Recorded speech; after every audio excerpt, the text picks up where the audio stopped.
The Collective Whisper Podcast with Simon K.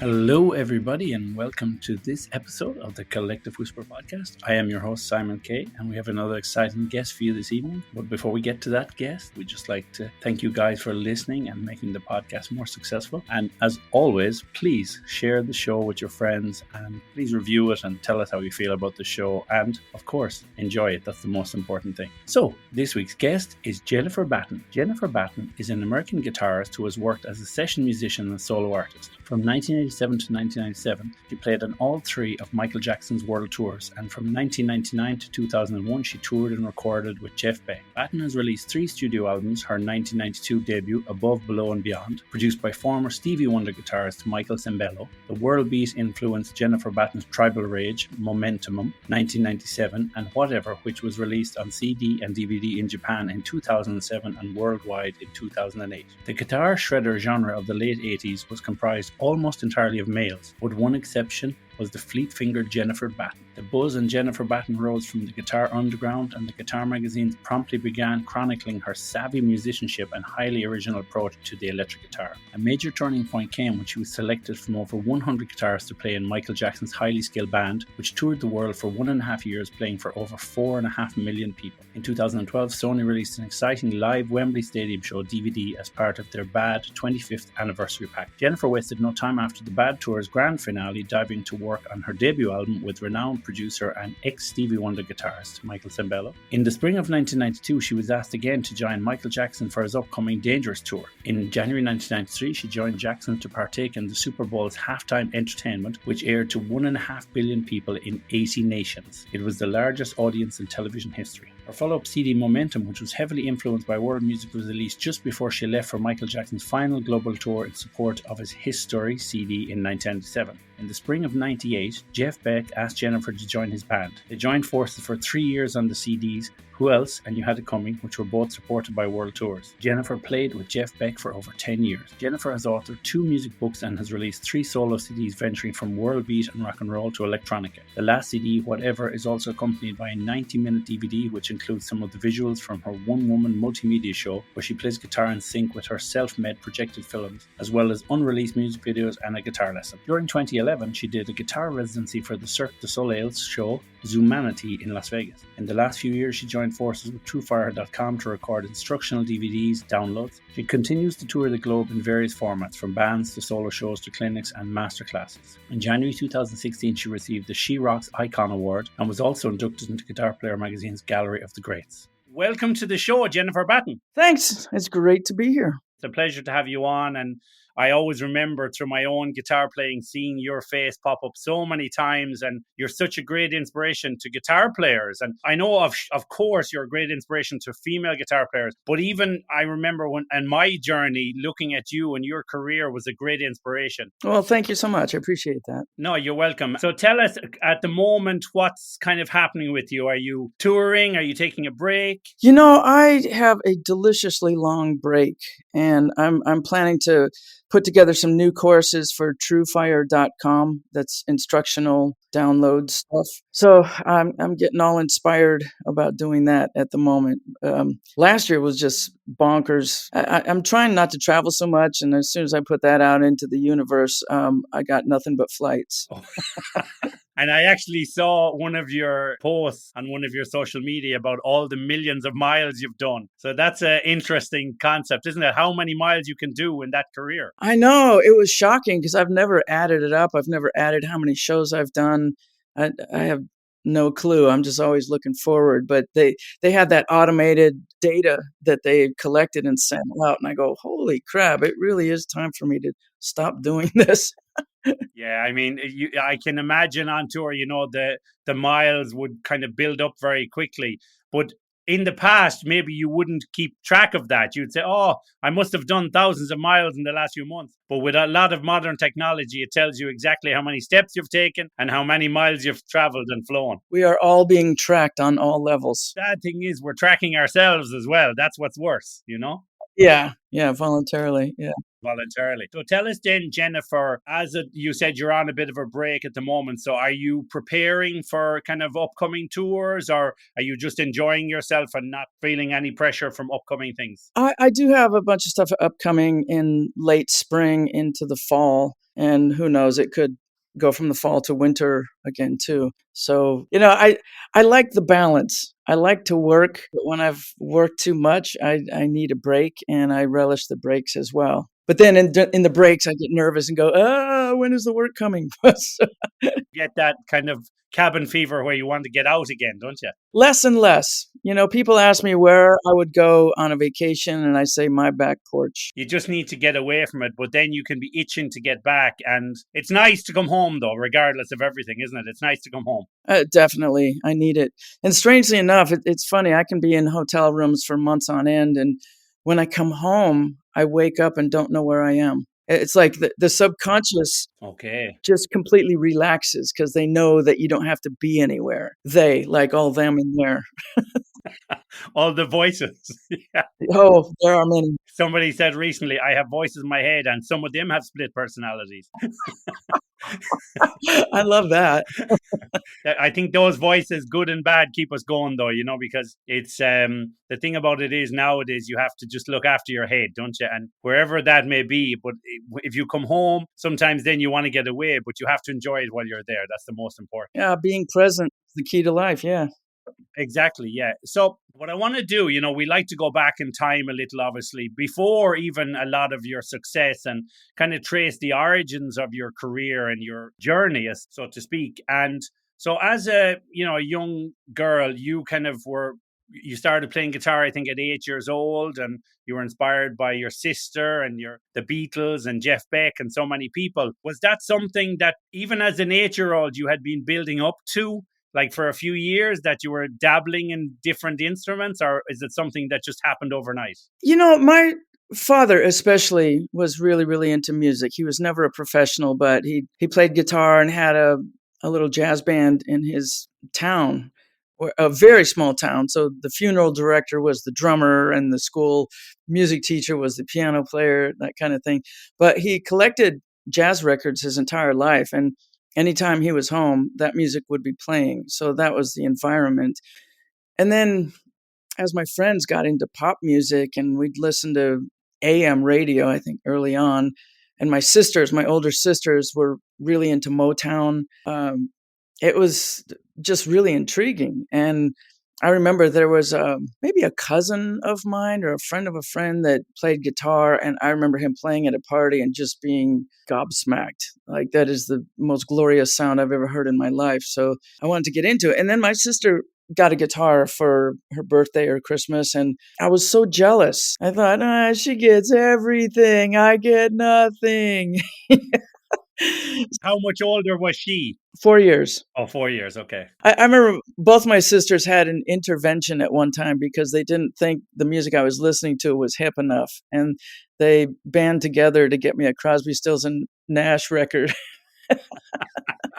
More laid back. God only knows what I was listening to before then. But I got a guitar and started lessons right away when I was 8. So that started the journey. Is that something, as an 8-year-old picking up the guitar, is that something that your parents kind of said, oh, we'll just kind of buy a few guitar books, or we'll get her a course, or there's a local teacher in the area? How did you kind of start your journey that way? Yeah, it was a local teacher that started me with, I think, a Mel Bay book, which is a common starter book. Oh, yes. To learn the notes on the first 3 frets across the strings and play very simple melodies and learn how to read the notes. So that took me through. I started at 8, and we moved to California when I was 9 from New York. And so I ended up with different teachers because we moved a few times. And I remember the next teacher was part of a group called Up With People that was folk music. And they would once a week or once a month, they would get together and there was a common songbook. So there would be maybe 15 guitar players playing the same thing, staring at the sheet music and trying to play the same chords together. And then the next teacher was into blues and the next guy was into rock. So I had a great variety to learn from. And eventually went to Musicians Institute, which at the time was only guitar music. And that's what really kicked my ass into gear. Okay, yeah, because I imagine too at that time when, for as you were going, picking up the guitar and you were becoming 10 and 11, 12 and so on, as you're getting older, you were looking around you and people were listening to fairly kind of typical things, but you probably had to look a bit deeper to find guitar music. Well, it found me, actually. Gosh, I want to say I was 16, or I might have been younger if my sister was driving, but we would typically get our driver's licenses when we were 16. And I remember hearing Jeff Beck on the radio, instrumental music, and that just floored me. It was music from Blow by Blow, which was the biggest selling instrumental record for at least 3 decades. So that really resonated with me and obviously planted a seed that lasted a lifetime. When you use that kind of analogy, it planted the seed and that tree grew, but then little did you know that it would bring you back to the orchard to play with Jeff Beck, which was an amazing thing, because I imagine that first moment when you met Jeff Beck and so on, but even that whole journey, it's very surreal, isn't it? To start off and have someone like that you're hearing and looking up to, and then end up full circle back there. I did not expect that in a million years at all. I just wanted an autograph, and that was the only thing on my bucket list for my life. There was a guy named Rory Kaplan that was a keyboard player on the Bad tour with Michael Jackson. And I was talking about Jeff one day, and he had told me that he had done some teching when Jeff and Jan Hammer were playing. And he said he'd introduce us, and then the bastard never did. So I thought, I kept running into people that met him. I would be at a NAMM show where, did you see Jeff? He was here 10 minutes ago. And I would be tearing my hair out going, oh my God, no, I never saw him. I remember taking a cassette recorder into the Arms Festival concerts, the charity for Ronnie Lane. And Jeff did a set with Jan Hammer there. And I remember looking around, there's got to be a limo around here. He's got to be at a nearby hotel, not knowing that he would check in with an alias. I learned many years later. Yeah, it was a long time coming before I finally met him and got an autograph. And at that time, my first record had come out. So I gave him a copy of the CD,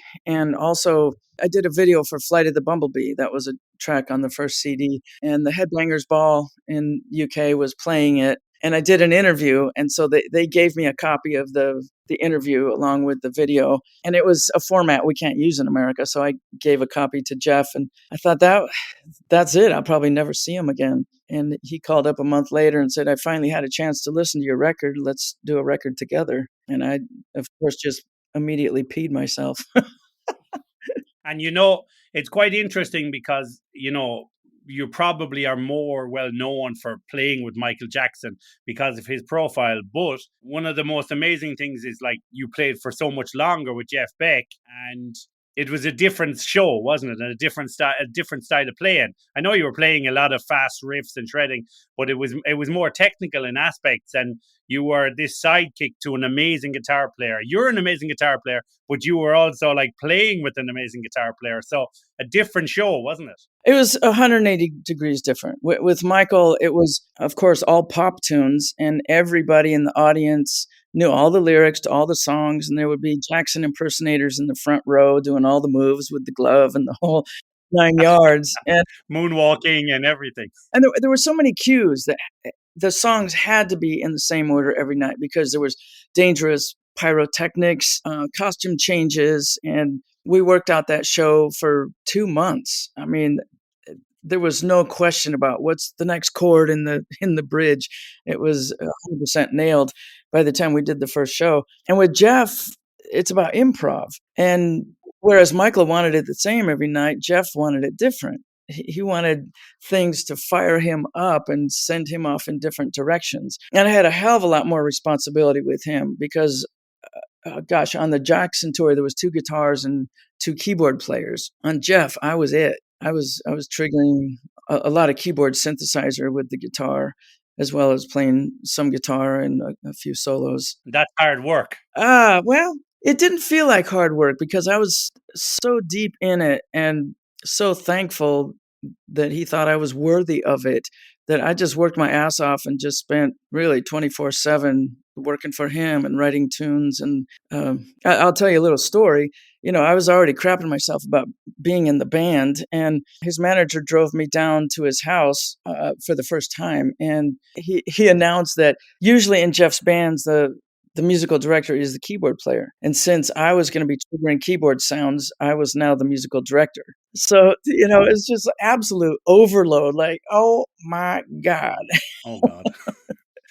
Just shows you, though, he had great faith in you, because if someone said to anybody, "Oh, that person's going to be the musical director," if they didn't have the faith in them, they'd say, "Well, no, no, no, let's make him or her or whoever." But it just showed that even if he didn't think of it, if someone else suggested it, he just went, "No problem. She's great." So that was another compliment to you. Well, he was the kind of guy that jump and the net will appear. He's got an idea, he's going to go for it, and somehow it's going to work out.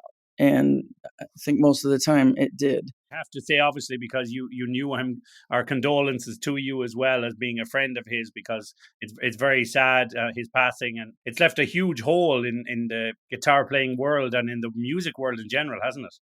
It's a crater that'll never be filled. Yes. Because nowadays there are less guitar heroes than before. There's a lot of great modern guitar players, but I mean, there's guitar players that have legacy. We grew up with them and we saw them, and now, over time, then those guitar players are slowly going away, and it's a shame, because, as you said, those craters are not being filled in. Well, he was one of those guys that never stopped discovering things on the guitar. They talk about the legacy of the British Holy Trilogy or Trinity with Eric and Jimmy Page and Jeff, and it really should have Brian May in there as well. But those guys all carved their sound in the late 60s, 70s and stayed there.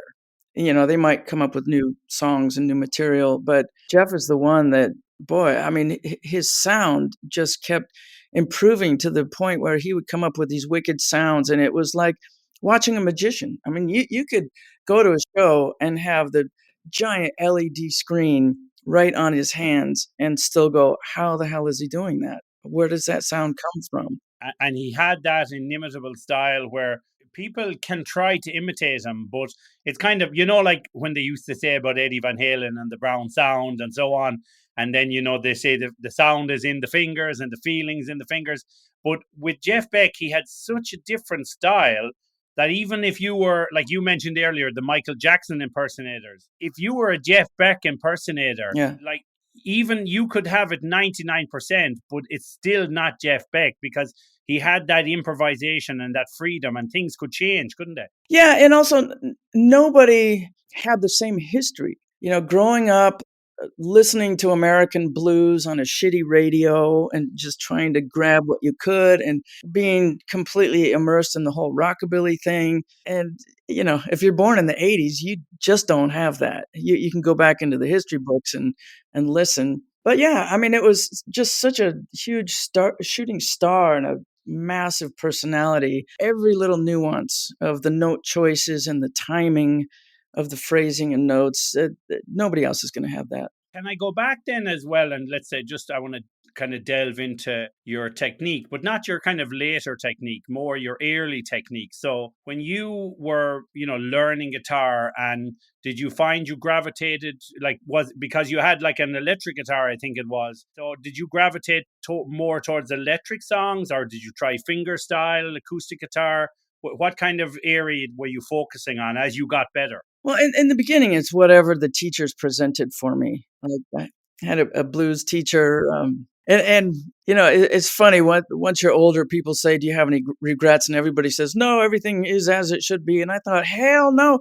If I had the digital technology that we have now when I was 12 and 14, I would be a completely different player.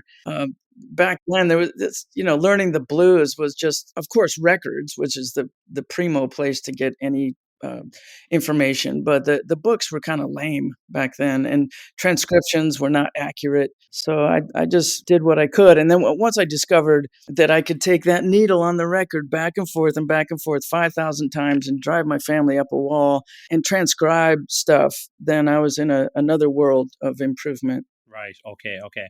And when you mentioned there that you went to the Guitar Institute, so when you went there and you were put into this pool of amazing musicians, I imagine, did that open up a whole other world of possibilities as to where your playing could go? Absolutely. At that time, it was the third class the school ever had, and all of the teachers were jazz. So all three of them. There was Joe Diorio, real steeped in bebop. He played with Sonny Stitt, and Ron Eshte was another bebopper, and then Don Mock was more into fusion, like Mahavishnu Orchestra, and that was it for the three teachers. And that's where we really learned the tools of music and improv and taking our reading to another level. Tommy Tedesco, who was a massive studio guy, like First Call in LA to read. He was an incredible reader. He would come at least once or twice a month and bring his work, stuff that he had just recorded, and have us play along with him, and then show us treacherous things that could happen to make you fail. And he did a wonderful thing. He didn't, he was kind of a punk. Because he was First Call, everybody knew him, and he brought two students at a time to his sessions and didn't ask permission. It's just bam, we were there. He got two seats to sit next to him, and that scared the living shit out of me. I went when they were recording the orchestra to the Roots movie Part 2, and 900 bars would go by, and then he had to come in, and it would be so easy to lose count and just trash the whole session. Yeah. You couldn't drift off during that because you have to keep counting. And yeah, that's quite difficult, isn't it? But I mean, it's amazing how some of these. I was watching a video the other day of Al Di Meola, and he was like showing before his shows, he does like 2 hours of reading, music, reading notes and playing the guitar. And it's like he said, this is my form of meditation. So some people are just amazing at this, and it's great to see, but it's sometimes for other people are like, how do they do that so well? Yeah.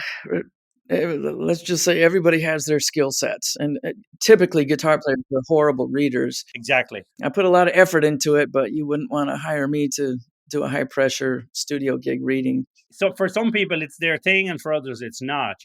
So when you were in the Guitar Institute, then you were discovering like what kind of style you were gravitating towards, and then your kind of famous two-handed tapping technique then. So you kind of fell into that, and was that something that you were experimenting with, and or like I know you had some collaboration and stuff, so was that something that you thought, oh, this is something different, I can do something with this? Yeah, the way that came about is once a month when I was at guitar school, they would bring in a really heavy player. Like one month it was Pat Metheny, Lee Ritenour, Larry Carlton, the guys that were doing sessions in town there. And one month it was Emmett Chapman, who invented the Chapman stick that Tony Levin is most famous for playing it with King Crimson and Peter Gabriel. And so he came in and he was playing the stick and telling us how the stick worked. And there was 60 people total in two classes. And we all gathered together for the seminars. And I think we just looked around going,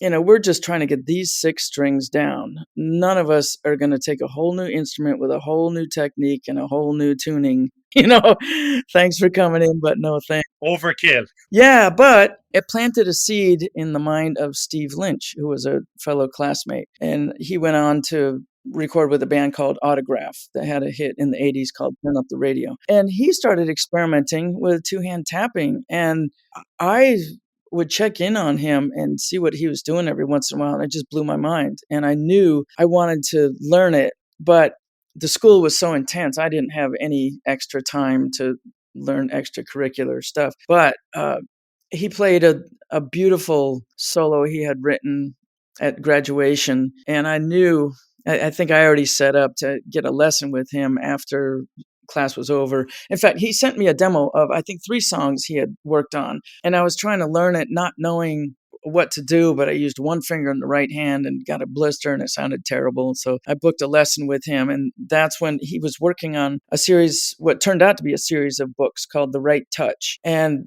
the books weren't out for another probably 6 months or a year, but he showed me the basics of what he was doing, and that set me straight. So I was able to go off on my own and start experimenting. And it was simultaneous with the release of the first Van Halen.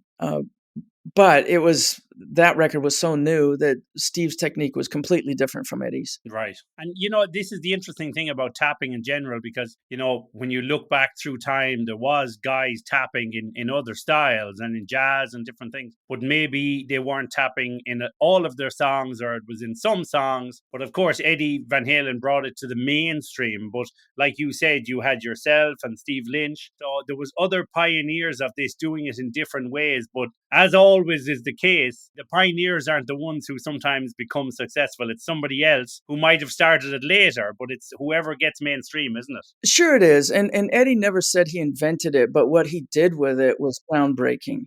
And I remember hearing stories at the time that, Randy Rhoads was playing the same clubs that Van Halen was, and David Lee Roth knew that the tapping thing was going to explode as something really special. So he made Eddie turn his back to the audience when he did it. And, Randy was in the audience and figured it out and had his own version of it. But it's a great thing, I think, inspiration, because when you can look at players, your peers, and you can see what they're doing, and then even maybe develop your own style, it's great to be inspired to see someone at a show and then say, oh, that's amazing, and not to copy it, but just to say, okay, that helps me on my journey because there's something I'm trying to do, and now I can incorporate bits of that, can't I?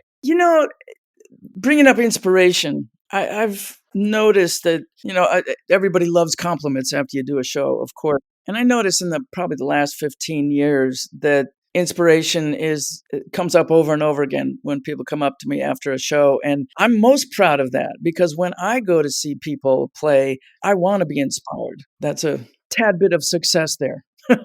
I think what it is, sometimes even I can be doing a podcast with someone and their story or their career, as I'm talking to them, it gives you that flow of inspiration. And you could maybe go and say, I'm going to go and write a song or play a riff or start. So I think inspiration is a great thing. And we can all be procrastinators. We can all be lazy. We can have moments when we could push ourselves further and maybe we don't. And it's nice then sometimes to see somebody else working, doing the work and has done the work. And then it goes, okay, well, I can do that too. And it just pushes you a little bit, doesn't it? Oh, absolutely.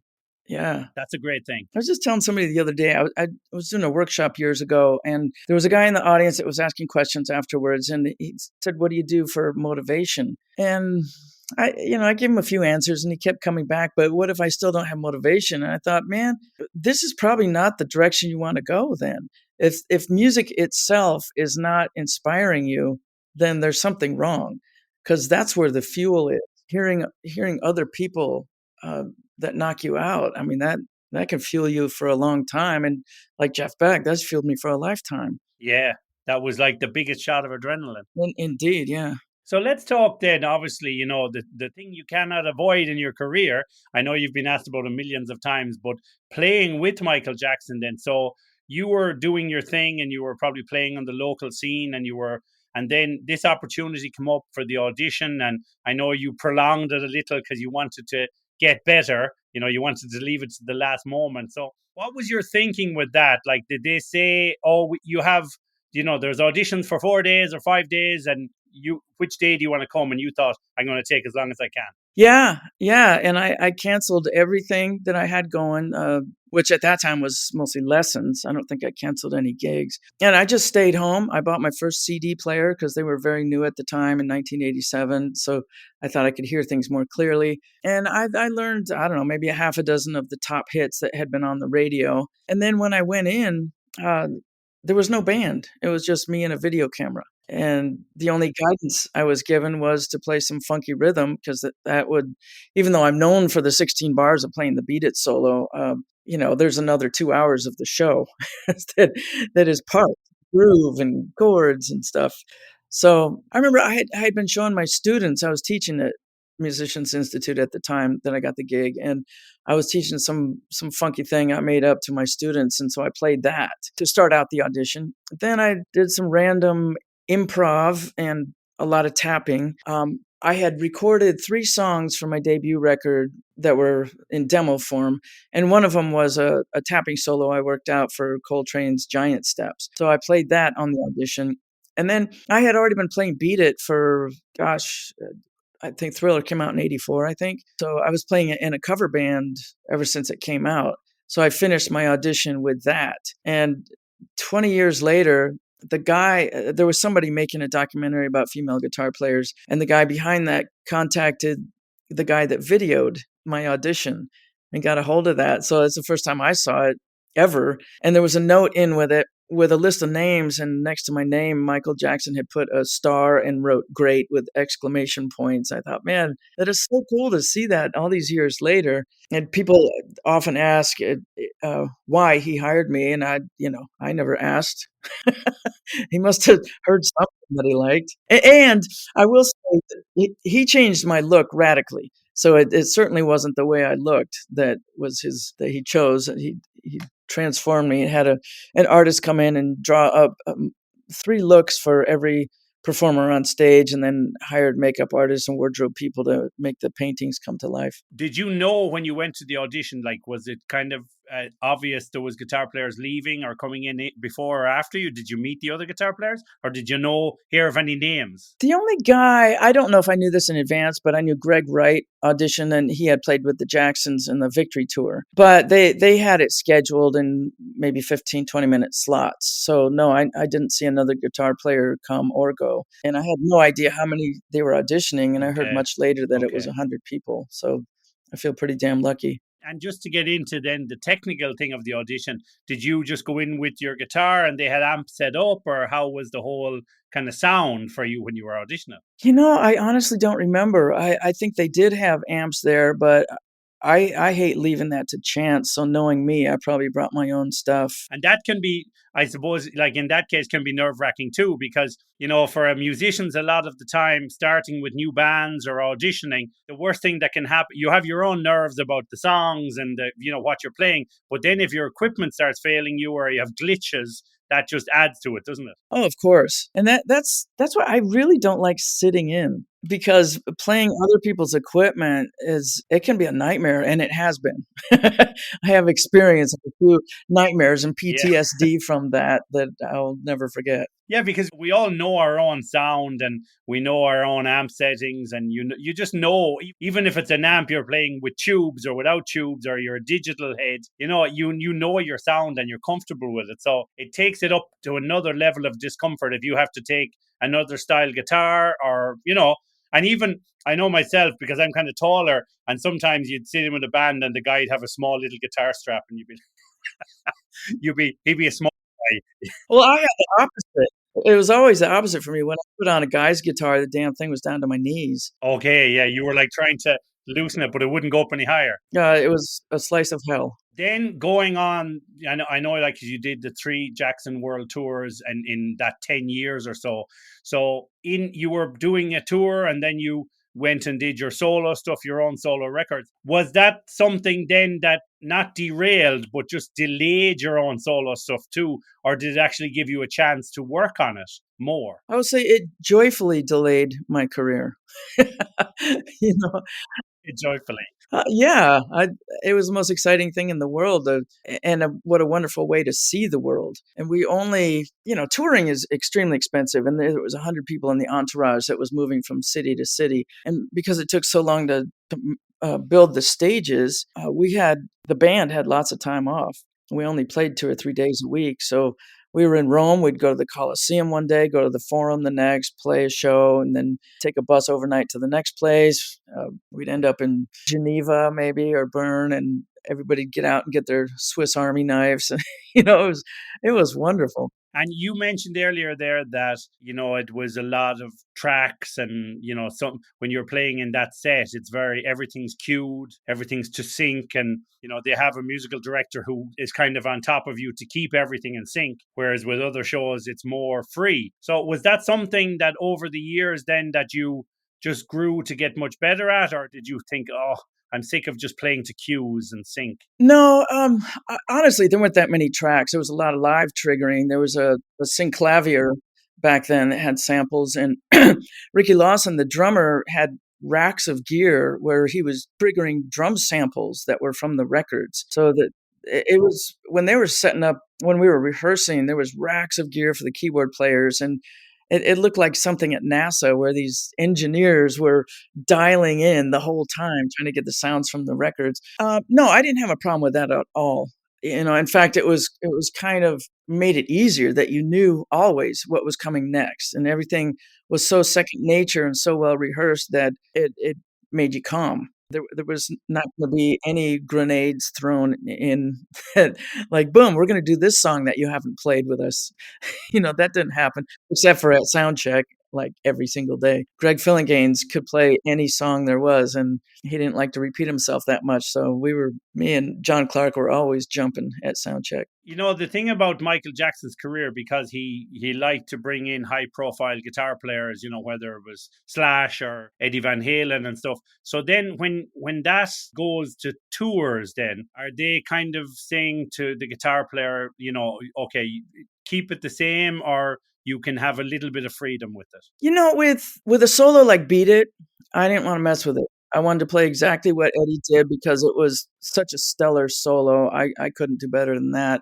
There were other solos that I played. It depended on what I was. I went out on 3 different tours, so there was different sets every time. But I was the lucky one in that, especially starting with the Dangerous tour, I got space to improvise. And so that was a bit different every night. And I would just kind of play off of Michael and he with me. And when he was done hearing me, he would, make moves that kind of signaled for me to wrap it up, and then we'd continue with the song. So I felt pretty lucky. Yeah, I saw that in some videos where he kind of, if someone didn't hit their mark or they went over or he didn't want them, he kind of would let you know. He had his own way of letting you know. He was absolutely in charge. And I remember there was, especially on the Bad tour, there was one song where he would do this James Brown kind of thing where give me 2 hits, and he would hold up fingers.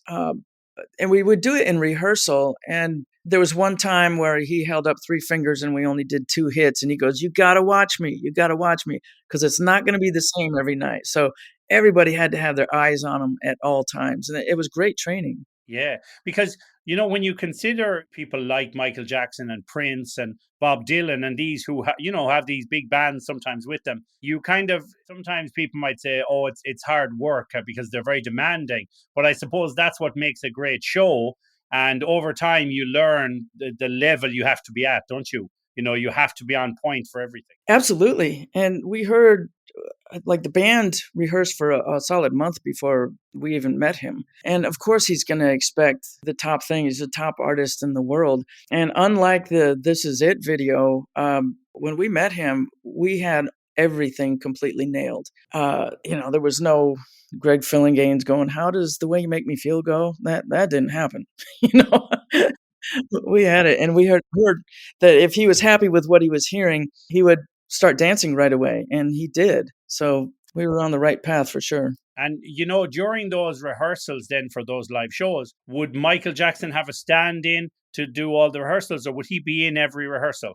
In the Bad tour, he worked his ass off. He was there every single day, very long hours, and after the rehearsals, he would be looking at the videotapes of the rehearsals and have notes for the musical director for the next day. And there was a period of time I remember that we would be changing the key to Thriller every day because it's one thing to sing in a certain key when that's all you're doing is singing in a studio, but to be able to sing and put out the energy of dance like he did, he took the keys down of a lot of songs.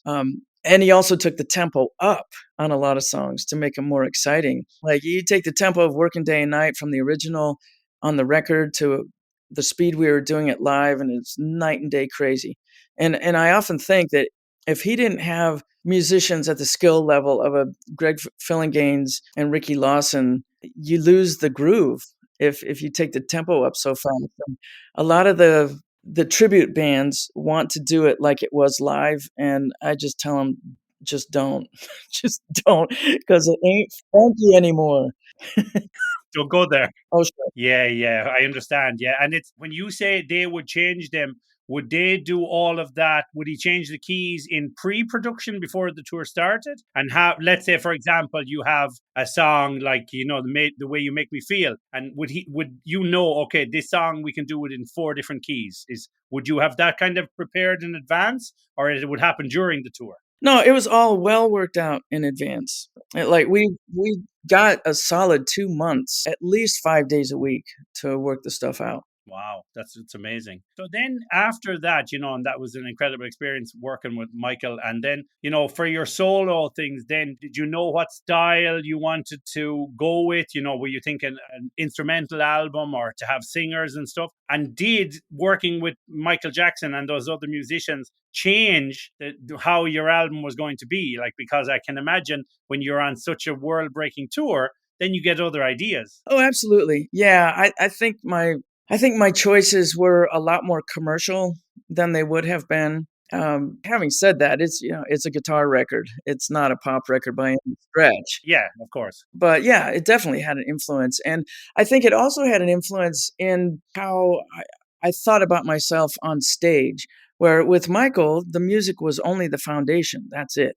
Then he would build a show on top of it with dance, with lasers, pyro, bombs, video. And I eventually, after I'd worked with Michael for 10 years and after Jeff Beck for 3 years, I put together a solo show. And I thought, boy, it's not going to entertain people past 5 minutes to just watch me standing there playing. So I started doing a video show. And I'm sure that's directly from being with Michael Jackson, realizing that people need a lot more entertainment than just the music. Of course, yeah. You have to have a more complete package a lot of the time. When you, from that whole experience, then working with Michael and then your own record coming out, did you know, for example, doing the solo stuff, I want to keep doing this on my own, or I want to see how it goes? Or did you kind of think, when the Michael Jackson thing was finishing up, I want to go back playing with another artist like that? I was burnt out after 3 tours with him. I was really burnt out, and I had the opportunity to audition for Diana Ross, and I thought, at first I thought, wow, that's exciting, and then I thought, no. Compared to Michael, it would just be a snore. Yeah.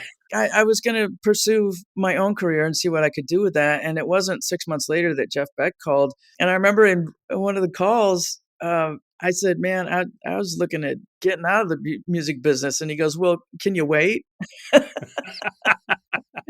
That's the thing. He was like, well, I'm not ready for you to go because I have plans for you. Exactly. Thank God. One issue as well that I think it's very prevalent these days with every kind of thing to do with, males and females is that time you had a lot of kind of jealousy and a lot of sexism as regards you getting that gig. And I think that's something that's hard to deal with because it's kind of undercurrents, isn't it? People don't even have to say things sometimes. It's just you get the vibe, don't you? Oh yeah, even one of my best friends, my boyfriend at the time, for fuck's sake, he was jealous as hell. He was a drummer. I don't think I've ever shared this, but Oh, really? Okay. between legs of I think it was the Bad Tour, we went down from LA to my parents' house in San Diego, and I brought down a live video that we had shot in Japan. And my family was sat around watching it. And my boyfriend got up and left and drove back to LA because he couldn't handle that I was getting the attention and the success. That's real close to home. But yeah, I would hear rumors from people. In fact, there's a story of sexism at its prime.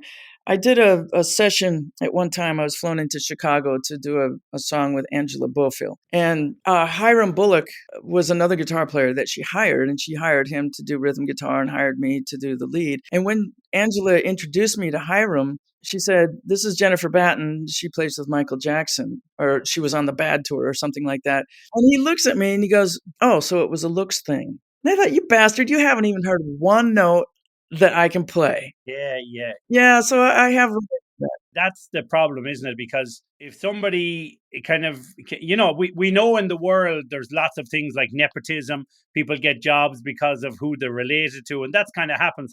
But sometimes when you get a job based on your skill, people don't want to believe it's just that. So then they say, oh, you're a good looking girl. It must be because of that. And that's a shame, really. But it's just, That's people reaching because they know they've nothing else. Now, check this out. That triggered another memory that shocked the living shit out of me. Michael's manager introduced me to Tina Turner, who came to one of Michael's shows. And the only thing she said to me was, "How'd you get the gig?" And I thought, you got to be kidding me.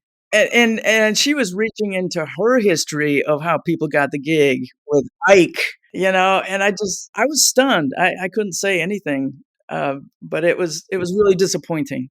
I think the thing that we realized after years is that sometimes the sexism was not only from the men, because you had sometimes female powerhouses in the industry, whether they be singers or executives, and they were so programmed and so conditioned to the sexism that they looked at, like, how did she get the gig? It must be because of this, or it must be, and that's a shame, because you don't expect it from a woman, do you? No, and I just started telling people it's because I knew Bubbles the chimp. Yeah, he's taught me everything I know. So let's move on then. And as you said, when you went after that 6 months and you went to play with Jeff, and you kind of did the whole sync and the keyboards and all of that, that was a totally different gig, as you said, because it was a lot more free form playing and you could improvise and random things would happen. But as regards, let's say, rehearsals and things like this, was it a case that you'd get together and do rehearsals, or you kind of had to go and learn all your own stuff and then, meet up every so often? Well, I'll tell you, when we first got together, the original band was supposed to be Terry Bozzio and Tony Levin on bass. And I was absolutely shocked because I thought there was going to be a keyboard player there. And we spent 2 days at SIR in New York just jamming. And it turned out Jeff thought this was the new thing. It was just going to be me. And I thought, holy hell, 30 years of his records with people like Max Middleton playing keyboards and Jan Hammer and Tony Hymas, guitar is not going to cut it. And so I took it upon myself to get really deep into guitar synthesizer.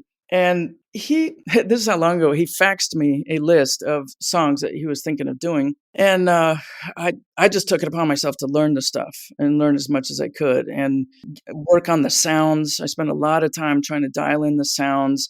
And at that time, I mean, synthesizer was so medieval. You had to grab a sound from a physical module and tell string E that's what the sound you want, and then B, and then G, and then if you got it on all the strings and didn't like the sound, you start over. And so I had 2 different modules and 2 different volume pedals to blend sounds, and it was wow. It was probably a really good thing for me because I was anxious about being in the band anyway, so it was a good distraction to have to really focus on that and come up with the goods. I had Tom Brislin, who is a keyboard player with Boston. And we were talking about, just the keyboard's role in the band. And I was telling him I used to play in a band before and I had to do exactly that, be the guitar player, but also be the synth guitar player. And then I discovered, okay, I have 2 rigs. And of course, this was like later in the 2000s or whatever. You have 1 rig for your synth, and then you have another rig for your guitar sounds. When you come to set up, you have double the time nearly because you're setting up, you have more cables, you have all of these things. And I remember playing with that band for a couple of years, and then I thought, I've enough now. I don't want to do it anymore because you're learning the guitar parts. And it's really interesting because when you learn synth playing, when it comes to piano parts, you have to learn to move your hands differently because of the slides, the sounds that the strings make. It's a whole new experience, isn't it? It is, and it was frustrating. I mean, for the most part, I played pads, so that was okay. But there's, for instance, a song with Jeff called Savoy that was on the Guitar Shop record where there's horn stabs. And I really had to be on top of the beat to make them come out properly. So that was a challenge. And then I think it was the second tour for You Had It Coming, where he wanted me to do a duet with him.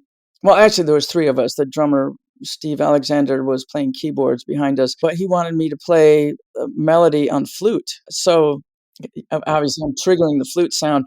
And it was the kind of thing where I would take the tremolo bar and do a bend, but it wouldn't just stay down. You couldn't control it like you could with a guitar. The sound would come back up. So, boy, I listened to it the other day, and it's pretty stiff, But you see, it's what you were dealing with at the time as well, because like you said, if you had more modern technology, you're thinking, first of all, I could have done it in 10% of the time, but you also could have probably achieved better results and the notes would have been more fluid, wouldn't they? Oh, yeah, yeah, and I often think back of all the money he spent taking my racks of gear around the world. Must have been enormous, and now, if it was today, I would use the Fishman triple play, and it's just everything's in your laptop, which you take on tour anyway, so Yeah, nowadays, I mean, you with synths, it's a lot easier, and even synth guitars and everything. It's a much different deal, isn't it? and it's much faster triggering too. Yeah, of course. Yeah, and the problem I think through the ages of synth guitar playing is that things can go wrong, and then sometimes when they do go wrong, it's like they go wrong badly. So nowadays, I think you have a lot more stability. Oh, absolutely. Yeah. I remember reading about Jeff one time got into guitar synth, and he said that the synthesizer was baking in the sun in Spain all day after sound check, and it just was playing all kinds of wrong sauce during the show, and that was the end of that. Oh my God. Yeah, that was the end. You've played obviously with lots of different artists, and I know that you were playing with Britney Spears, and that was kind of a last minute thing. Was that something that you could kind of go back to your experience of playing with Michael Jackson? Because I imagine, let's say, when you're playing with Jeff Beck and these bands who I don't want to say they're more real, but they're more real in the moment because anything can happen, it can change. But when you play with them with other artists, there's a lot of, maybe some sample tracks, backing tracks, and so on. So when you went to kind of play with Britney, you could call on a lot of that experience with Michael Jackson, no? Well, as it happened with Britney, I was the only real player. Everything else was on tracks except my guitar. And so that was a bit daunting. And I remember looking out in the audience and seeing Aerosmith in the front row. And I was like, I do not want to see one more star. It's nerve wracking. And it was one thing, they did call me the day before. And so I spent a lot of time getting repetitions in on the song to get comfortable with it. And then they wanted me to drive to Hollywood with my Michael Jackson clothes because they didn't have time to make anything for me. And then the next day, the choreographer got a hold of me and wanted me to memorize a whole bunch of moves that it was actually kind of fascinating and frustrating because a lot of choreographers were doing choreography for videos, and you can fake playing when you're shooting a video. But when I have to play for real and make moves that are ridiculous, you know, the choreographer was frustrated with me, and I'm thinking, man, if you want real notes to come out, I can't do what you're asking me. So it was a really high pressure gig. And a big moment for you, obviously, was the Super Bowl in '93. Playing with Michael Jackson in the Super Bowl. That was a huge moment for you. And maybe during that moment when it happened, it was big. But I imagine the implications afterward when you realize how many people were watching is mind blowing. Yeah, and I had no idea until afterwards, which was probably a good thing. And it was long before YouTube, so nobody thought about it being archived. But I tell people that it's the only time in 10 years with Michael that I ever felt that he was nervous. He seemed really spacey. And I mean, the pressure, it's going to be live. If something screws up, there's no fixing it because the football game has to start again in 5 minutes. So for me, it was just sheer joy. It was super fun because it was different than anything we were doing on tour. That we made medleys of songs to get more songs in, and it would only happen once, and then we were back on tour again. When you consider artists like Michael Jackson, so another one is, let's say, like Ozzy Osbourne, so with Zakk Wylde, and obviously Randy Rhoads was his player, and then Zakk Wylde was playing, and then he different players, and so. Do you think that when it comes to being like a hired gun, a mercenary guitar player for these big artists, when your time is coming to an end with that artist, like if they're deciding, oh, I want to get somebody new, is that a hard moment or it's something that you see coming? With Michael, I didn't think about it. I thought when the bad tour was over, I thought he'd hire fresh faces for the next one. So I was kind of surprised when they called me for that. And then when they called me for History. And, I was actually at a long layover at Heathrow Airport doing some other stuff when I saw him come on TV and announce This Is It. And, by that time, I took it for granted. Of course he's going to call me. And then he didn't. So, and, so many years had gone by. He got much younger dancers and a guitar player that was half my age. So ultimately I felt, good for her. It's time for some new blood in that. Now with Jeff, it was a completely different thing where it was so intense working with him and took so much more out of us, writing and recording and going on the road that I remember there was a day where Randy, the bass player, and I were at Jeff's house talking about the future. And Randy basically said, we don't have any more to give, you know? And I couldn't deny that either because I had given all that I had. I spent all my spare time writing for him. And it's really common at the end of a long tour that people are burnt out. And that's where a lot of artists will say, that's it, I'm not touring anymore, because you can't imagine doing it all again at that point because you need a lot of time to recover. And that was it. He did call me back to do, there was a career retrospective that they did at the Hollywood Bowl. It was his 50 years retrospective, and he called me to do that. That was 2016, wasn't it? Yeah, and ultimately I didn't play because long story, but he didn't really have a manager at that time and didn't realize that it was going to be a double bill with Buddy Guy, and there was only so much time that they could play. So Okay, and then I think it was that same year then you got inducted into the Guitar Player magazine's Gallery of the Greats, which was another great achievement and everything. So you know your career has taken you to some great highs, hasn't it? yeah, I've been really blessed. It's I don't look back that often. I'm always thinking, what's next? What's the next gig? But I'm starting to get at that age where I go, God damn, I was lucky. They're played with the biggest pop star in the world, and in my mind, the best guitar player in history. So what's not to love about that?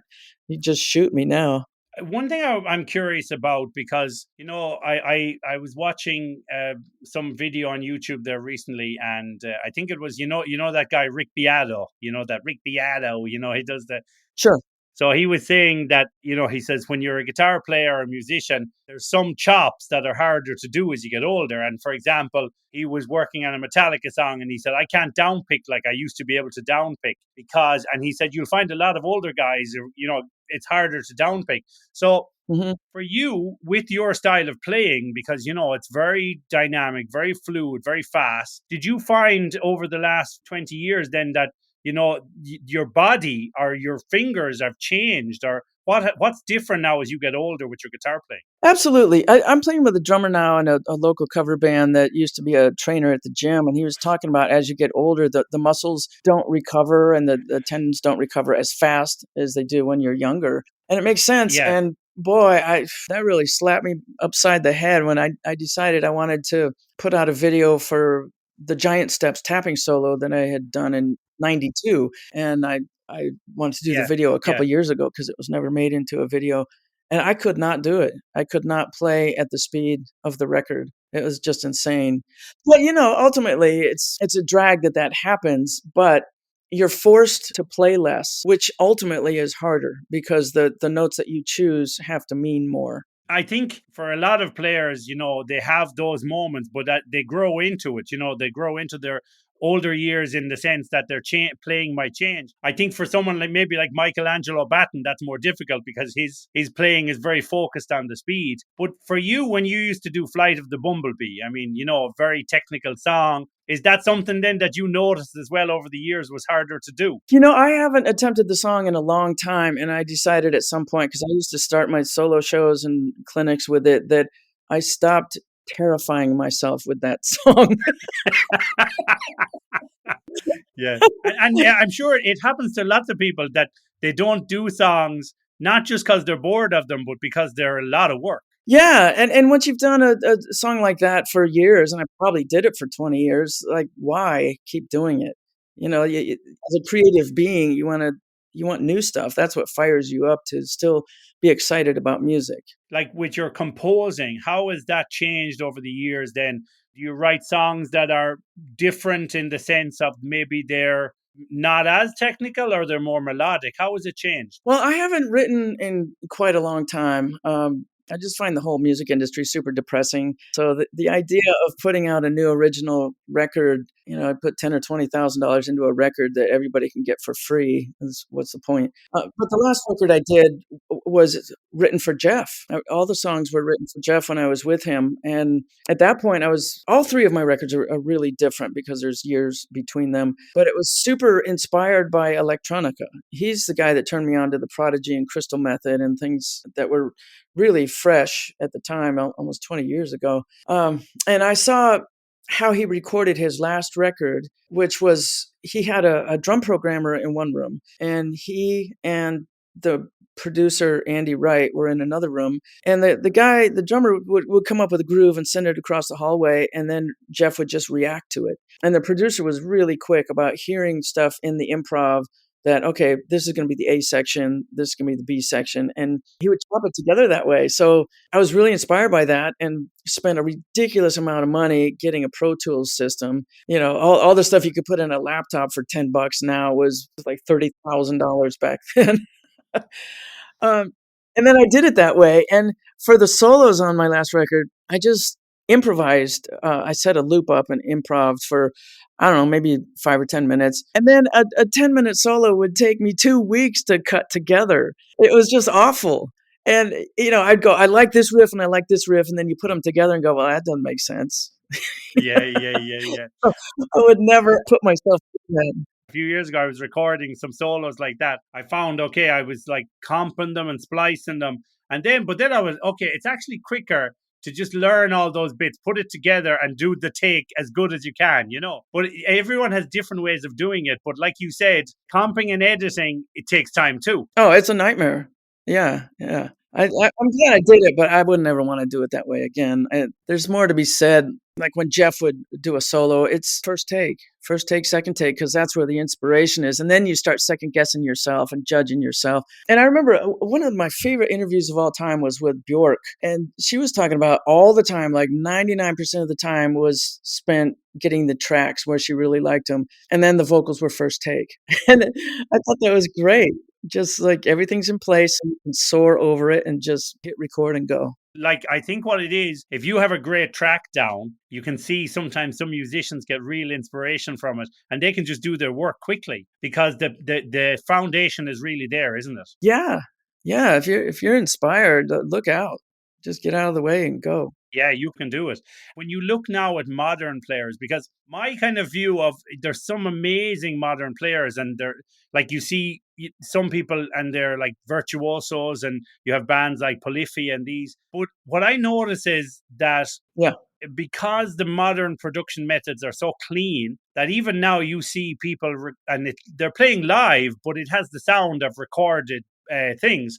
So what I think is happening a lot, they have these things that they know they're going to play it live on YouTube, but if it worked out to death, they know it like inside out, and then they play it live, and they're amazing playing it. But sometimes they're playing along to tracks. There's a lot more trickery than just picking up the guitar and playing over a backing track. So things nowadays can be made to seem unbelievable. Yeah, well, they are. I mean, so some of those guys you were talking about, it's just some of it sounds like video game music. It's sounds coming from the left, sounds coming to the right, and it's like fireworks, like bam, bam, bam, bam, all this fresh, never quite heard before. And it's, I don't know, maybe it's just a new generation of sounds, and it's more about sonic splashes than what we grew up with. So who knows if that'll hold in the future. I saw an interview recently with the Megadeth guitarist now, Kiko Loureiro, and he said one thing he heard somebody else saying, and it's a very interesting concept, is a lot of new guitar players are in this kind of, the like when they were talking about the boomer bends, and they're in this thing like of denial, where if there's so much music gone before us that if we just keep relearning this, we're going to put out music that's similar. So I think a lot of what the new guitar players are doing is trying to do stuff that maybe hasn't been done, whether it's good or bad. So that's the good point about it. But like I was saying, the production values and the thing, sometimes it's a bit unreal. You know what? I think it also reflects the age that we're in of the short attention span, where, you're on TikTok and you're swiping every 10 seconds and you don't want to hear a 4-minute song. You want to hear 30 seconds and on to the next guy. And so the solos reflect that. It's also kind of meant so that you don't want to scroll. Yes, yeah, of course. And I wanted to ask you there, just, we're talking about guitar playing that way, with your gear, because I know you were mainly playing Washburn still, I think, and you were playing Ibanez for a while, and I know I have one of them there.